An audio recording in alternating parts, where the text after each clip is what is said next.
February 19, 1945.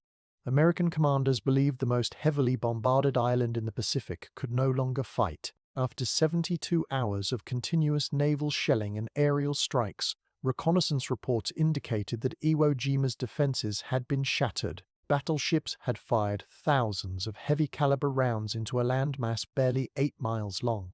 Carrier aircraft had dropped tons of explosives. Intelligence briefings suggested that whatever Japanese resistance remained would be disorganized, stunned, and unable to sustain a coordinated defense. Then the first landing craft touched the beach and nothing happened. There was no defensive fire, no visible movement, no immediate resistance of any kind. Marines stepping onto the black volcanic sand encountered a silence that felt deliberate rather than reassuring. Engines idled. Tracks sank into soft ash. Officers scanned the ridgelines through binoculars, expecting muzzle flashes that never came. The absence of gunfire was not interpreted as weakness. It felt like preparation. Within minutes, that suspicion proved correct. As the first assault waves moved inland, concealed machine guns opened from fortified positions hidden beneath the surface. Mortar fire began falling with precise coordination. Japanese defenders, protected inside reinforced bunkers and tunnels carved deep into volcanic rock, had survived the pre-invasion bombardment almost entirely intact. They had waited until the beaches were crowded with men and vehicles before revealing their firepower. Casualty reports climbed rapidly. Vehicles became trapped in the soft terrain, forming bottlenecks that drew concentrated artillery fire. Infantry units found themselves pinned by enemies they could not see. Every advance across open ground triggered overlapping fields of fire from multiple hidden positions. What planners expected to be a weakened defensive perimeter revealed itself as a fully operational fortress. The problem facing American forces was not simply resistance. It was the realization that months of planning had been built on a flawed assumption. Bombardment had not destroyed the enemy's defenses. It had merely struck the surface. Beneath that surface lay a network designed to survive precisely this kind of assault.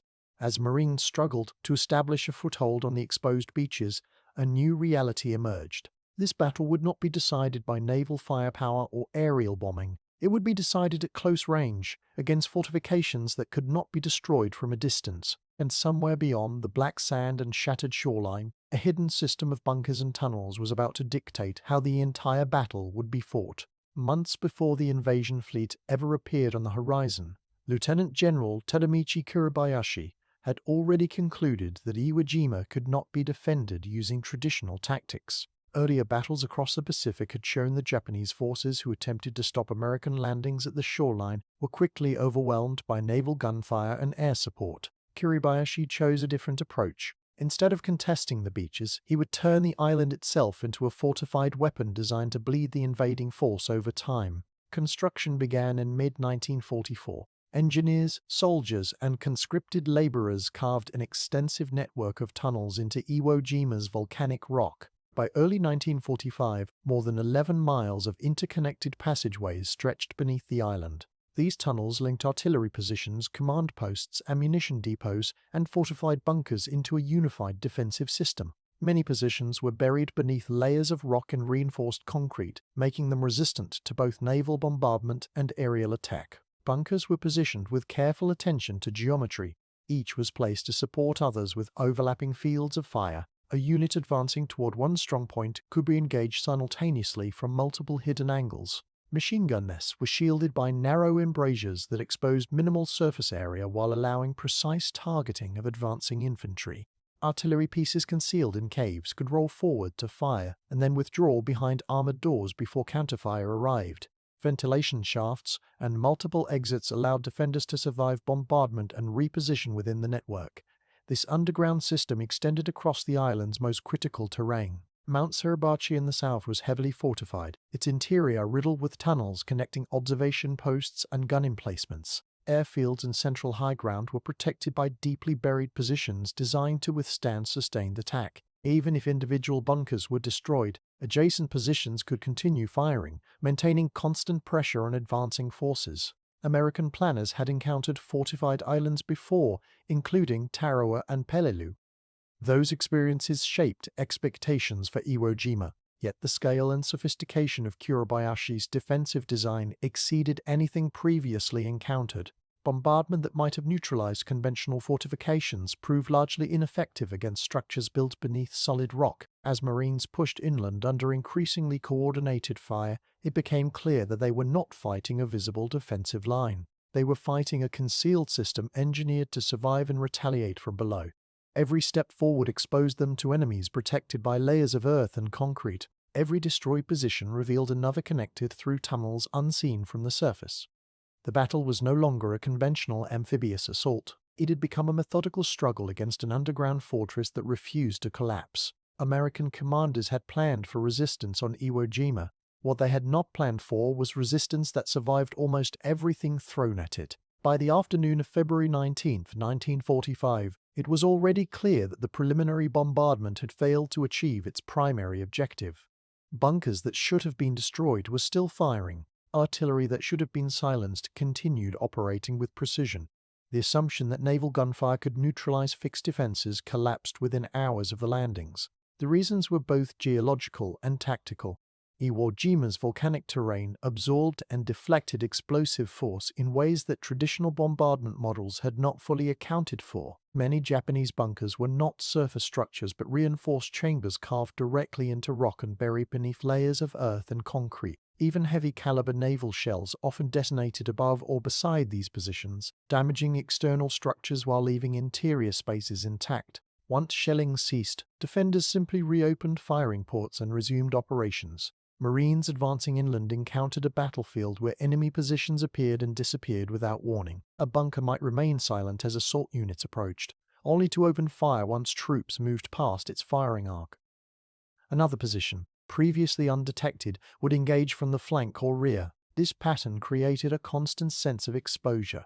Every movement forward risked triggering crossfire from multiple concealed directions. Combat engineers attempted to destroy individual bunkers using satchel charges and demolition explosives. Tanks fired high explosive rounds at point-blank range into embrasures. In some cases, these methods succeeded. More often, they only temporarily suppressed a position. Japanese defenders used internal tunnel systems to relocate between firing points, reoccupying damaged bunkers once assault teams moved on. The defensive network functioned as an integrated organism rather than isolated strongpoints. By the end of the first day, American commanders recognized that the battle would not be resolved through bombardment alone. Every bunker would have to be cleared manually. Every tunnel entrance would have to be sealed or secured. Progress would be measured not in miles, but in yards gained through repeated close quarters engagements. Amid mounting casualties and stalled advances, a realization began to take hold among frontline units. Conventional weapons were proving insufficient against defenders who refused to expose themselves. To break the underground fortress, Marines would need a weapon capable of reaching into spaces that shells and bullets could not penetrate. And as the second day of fighting approached, that weapon was already being carried forward across the ash-covered terrain. The first sustained use of flamethrowers on Iwo Jima altered the dynamics of the battlefield within hours. Flamethrower teams had been deployed in previous Pacific campaigns, but on Iwo Jima, their role shifted from auxiliary support to primary assault capability.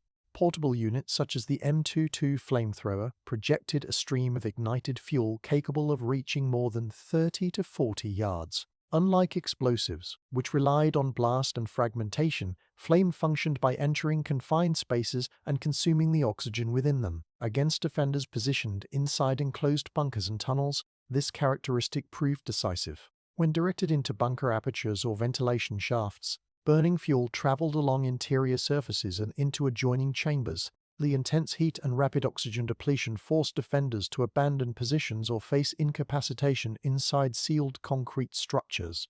Even heavily reinforced bunkers designed to withstand artillery became vulnerable once flame penetrated their interior. Structural strength offered little protection against a weapon that did not need to break walls to be effective.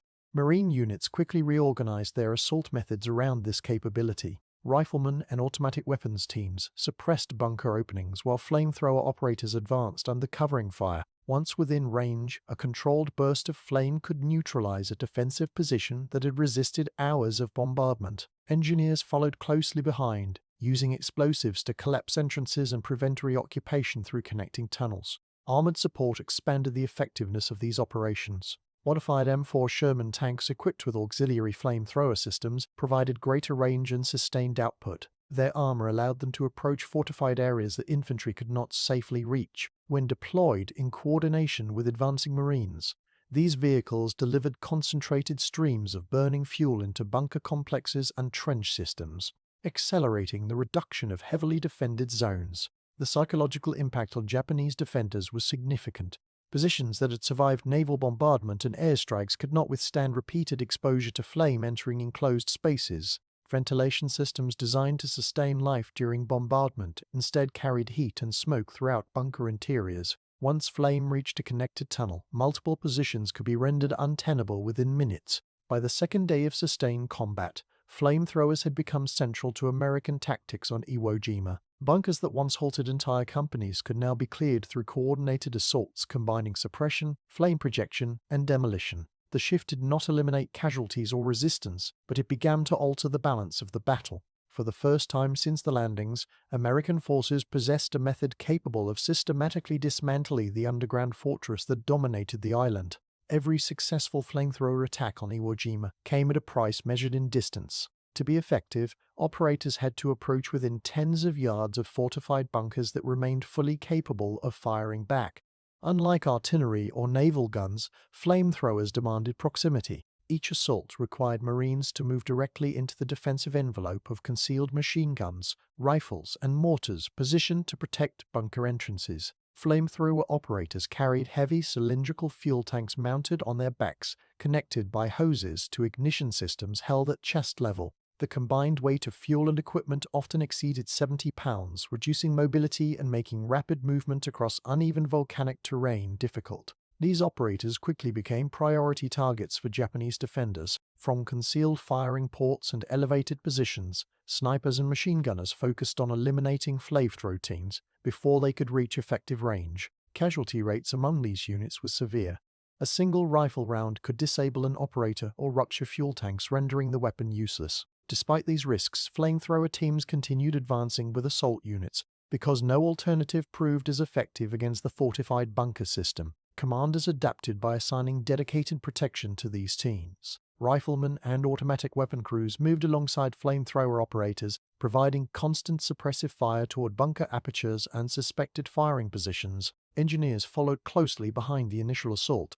Once a bunker had been neutralized by flame, demolition teams used explosives to collapse entrances and seal tunnel connections. This prevented surviving defenders from reoccupying positions through the underground network. Tanks provided additional support, firing high-explosive rounds and, in some cases, deploying their own mounted flamethrowers to extend reach and maintain pressure on fortified zones. The process repeated across the island. Each ridge, crater, and defensive line required similar close-range engagements. Progress remained slow. Advances were measured in yards rather than miles. By the end of the first week, thousands of Marines had been killed or wounded while attempting to dismantle the defensive network one bunker at a time. Yet a pattern emerged amid the attrition. Positions struck by artillery often resumed firing. Positions cleared by coordinated flamethrower assaults rarely did. Fire did more than eliminate defenders. It consumed stored ammunition, destroyed equipment, and rendered interior spaces unusable. Surviving Japanese troops were forced to retreat deeper into the tunnel system, gradually losing the ability to coordinate large-scale defensive operations. The battle remained costly and uncertain, but the method for breaking the fortress had been identified. With each bunker neutralized by flame and sealed by demolition, the defensive web covering Iwo Jima began to shrink. By the second week of the battle, American tactics on Iwo Jima had evolved into a coordinated system centered on the combined use of infantry, engineers, armor, and flamethrower units. What began as improvised responses to fortified resistance became structured assault procedures designed to reduce bunker complexes with maximum efficiency. Each element played a defined role within these operations, creating a methodical approach to dismantling the island's defensive network. Armored units equipped with flamethrower systems became increasingly important in assaults against heavily reinforced positions. Modified M4 Sherman tanks fitted with auxiliary flame projectors could deliver sustained streams of ignited fuel at ranges exceeding 100 yards. Their armor allowed them to approach areas exposed to direct fire, while infantry shielded their flanks from close-range threats. Once in position, tank-mounted flamethrowers saturated bunker entrances, trench lines, and suspected tunnel openings with burning fuel. forcing defenders to abandon or lose control of fortified sectors. Infantry units advanced behind armored support, securing cleared ground and identifying remaining resistance points. Engineers followed to demolish or seal tunnel entrances using explosives and bulldozers. This sequence allowed American forces to move systematically across the island, isolating sections of the defensive network and preventing reoccupation of cleared positions. The process required precise coordination and constant communication between units operating in close proximity under hazardous conditions. Japanese defenders continued to resist with determination. Even as bunker systems were compromised, many remained inside fortified positions, attempting to hold ground or conduct limited counterattacks through secondary tunnel exits. Nighttime infiltration attempts targeted Marine positions and supply points, forcing American units to maintain defensive readiness even after clearing areas during daylight hours. Despite this resistance, the integrated use of flamethrowers and coordinated assault tactics steadily reduced the effectiveness of the defensive network. By early March 1945, American forces had secured key objectives, including Mount Suribachi and critical airfield positions. The once interconnected system of bunkers and tunnels began fragmenting into isolated pockets of resistance, unable to support one another effectively. Without continuous tunnel connectivity and overlapping fields of fire, individual bunkers lost much of their defensive strength. Positions that once functioned as part of a unified fortress became vulnerable when attacked in isolation by coordinated infantry and armored flamethrower assaults. The transformation of the battlefield was gradual but unmistakable. What began as an underground stronghold capable of resisting bombardment evolved into a series of disconnected defensive remnants under sustained pressure, and as the network fractured, the outcome of the battle moved steadily toward resolution. By mid-March 1945, the defensive system that had once allowed Japanese forces to dominate every approach on Iwo Jima was beginning to collapse under sustained pressure. The network of bunkers and tunnels, designed to function as an integrated fortress, was no longer operating as a unified structure. Continuous assaults combining infantry, armor, engineers, and flamethrower teams had gradually severed the connections that allowed defenders to shift between positions and maintain overlapping fields of fire. Flamethrowers played a central role in this transformation.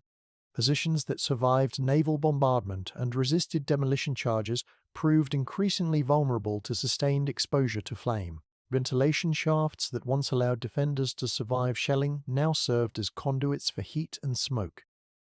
Tunnel entrances became critical weaknesses rather than protected access points. Each application of flame forced defenders to abandon sections of the underground network or risk suffocation within enclosed spaces. American engineers expanded these efforts by systematically sealing tunnel exits and bunker entrances using explosives and heavy equipment. Bulldozers pushed debris into openings while demolition teams collapsed access points with timed charges. In many cases, surviving defenders were trapped within isolated sections of the network, cut off from supplies and reinforcement. Without the ability to maneuver between positions, coordinated defense became nearly impossible. Japanese resistance did not end immediately. Small groups continued operating from caves and concealed positions even after major strongpoints were neutralized. Nighttime infiltration attempts and isolated attacks persisted across the island, forcing Marine units to maintain constant vigilance. Yet these actions lacked the coordination and support that had defined the early stages of the battle.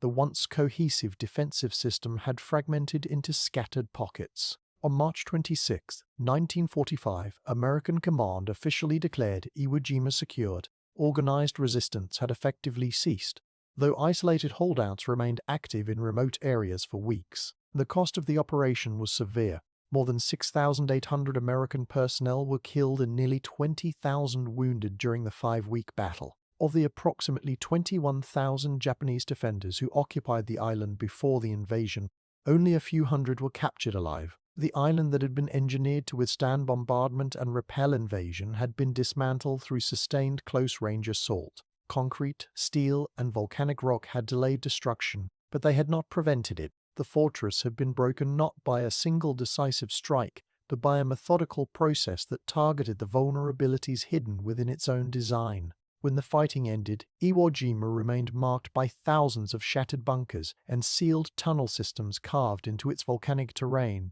Many of these structures still stood physically intact. Reinforced concrete walls remained embedded in hillsides. Underground chambers retained their structural form beneath layers of ash and rock. What had failed was not their construction, but their ability to protect the defenders once flame entered the confined spaces they were designed to secure. American military planners studied the battle in detail during the months that followed. The campaign demonstrated that static fortifications, regardless of their strength or depth, could become liabilities if attackers possessed weapons capable of penetrating enclosed environments without relying on structural destruction. Flamethrowers proved uniquely effective in this role. They bypassed protective barriers by exploiting ventilation systems, tunnel connections, and confined interior spaces. Once deployed at close range, they neutralized positions that artillery and aerial bombardment could not reliably eliminate. The experience influenced assault doctrine for the remainder of the Pacific War. Coordinated operations integrating infantry, engineers, armored vehicles, and flame units became standard procedure when confronting fortified positions. Training emphasized systematic bunker reduction rather than reliance on preliminary bombardment alone. Commanders recognized that heavily fortified defenses required equally specialized methods to overcome them. For the Marines who fought on Iwo Jima, these lessons were measured in lived experience rather than doctrine. Advancing across exposed terrain toward concealed positions demanded sustained discipline and coordination. Clearing bunkers with flame required operators to approach within direct range of defenders who understood the threat and targeted them accordingly. Success depended not only on equipment, but on the willingness of assault teams to operate in close proximity under constant risk. In the years after 1945, both fortifications and the weapons designed to defeat them continued to evolve, yet the central reality revealed during the battle remained consistent. Fixed defenses could delay an assault and inflict heavy casualties, but they could not guarantee survival against weapons capable of entering confined spaces and sustaining lethal conditions within them. On that small volcanic island in the Pacific, the limits of concrete and steel had been exposed. Protection built to withstand bombardment proved vulnerable once the battlefield moved inside the walls. And in that confined space between fortification and fire, the outcome of the battle was ultimately decided.